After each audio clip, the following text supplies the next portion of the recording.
আসসালামু আলাইকুম প্রিয় বন্ধুরা, কেমন আছো? আশা করি তোমরা সকলেই ভালো আছো। চলে আসলাম আমি তামান্না স্বপ্ন তোমাদের কাছে নতুন আরও একটি ভিডিও নিয়ে। তো আজকে হচ্ছে এই তো আগে থেকে ম্যারিনেট করে রেখেছিলাম চিকেন ফ্রাই করব বলে, মানে গ্রিল করব বাসায় বসে। তো আমার ননদ এসেছে দেখতে, ননদের মেয়েরা এসেছে, মানে সবাই এসেছে আর কি বাসায়।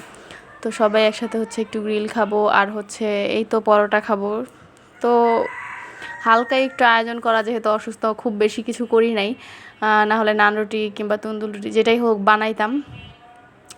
তো বেশি কিছু করি নাই, ঝামেলা, কারণ অসুস্থ তোমরা সবাই জানো, এই কারণে ভিডিও আপলোড করতে পারতেছি না। ইনশাল্লাহ সামনে ভিডিও আসবে আরও ভালো। আর কেক বেকিং একটা কোর্স করতেছি, সেটারও কিছু ভিডিও তোমাদেরকে আপলোড করব অবশ্যই, সেটাও দেখতে পারবা। আর এই তো এই ভিডিওগুলো হবে। তো যারা যারা এখনও লাইক কমেন্ট শেয়ার এবং সাবস্ক্রাইব করো নাই তারা এক্ষুনি করে দাও।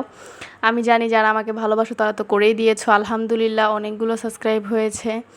তোমাদের দোয়া আমার সাবস্ক্রাইবের যে ইয়াটা ছিল সেটা ডান হয়ে গেছে।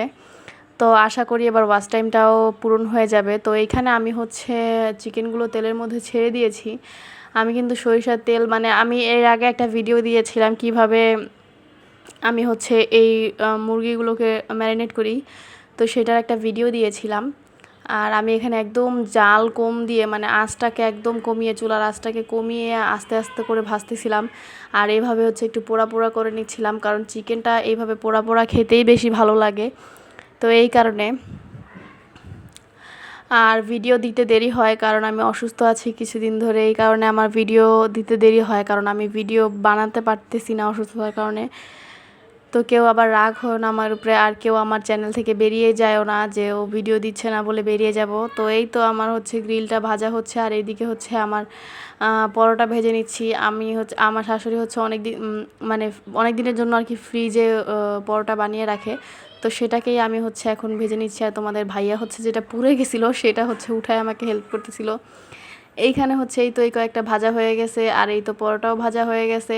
আর এখন হচ্ছে ডেকোরেশন করে দিয়েছি, সবাই একসাথে খেতে বসবো, তাই সবার প্লেটেই আমি হচ্ছে সুন্দর করে পরিবেশন করেছি। আশা করি সবার কাছে ভালো লাগবে। ভিডিওটা কেমন লাগলো অবশ্যই লাইক কমেন্ট শেয়ার এবং সাবস্ক্রাইব করতে ভুলবা না। আর এইভাবে আমার পাশে থাকো এবং দোয়া করো আমি যাতে তাড়াতাড়ি সুস্থ হয়ে যাই এবং তোমাদেরকে ভালো ভালো ভিডিও আপলোড করে দিতে পারি। তো সবাইকে আল্লাহ হাফেজ।